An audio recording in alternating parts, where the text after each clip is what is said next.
আচ্ছা, তোমার মনে আছে শেষ অক্টোবরের কথা?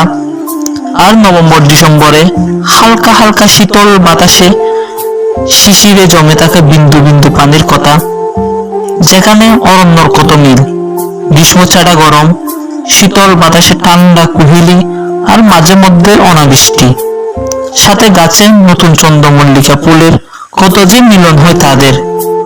অতএব আমাদের কি কোনো এক নভেম্বরে দেখা হবে না? কোনো এক শীতের সকালে মিলন হবে না? রাস্তার পাশে চায়ের দোকানে বসে এক কাপ চা খাওয়া হবে না? যেখানে গায়ে উত্তরে জড়িয়ে হিম বাতাসে ছোট্ট একটা কথা ভালোবাসি বলা হবে না? মাঝপথে যদি কুহুলি এসে সব অন্ধকার নেমে আসে, তুমি কি ছেড়ে যাবে? তুমি কি ছেড়ে যাবে আমাকে? নির্দিষ্ট দূরত্ববিহীন রেখে যাবে এই বিষাদের কারাগারে?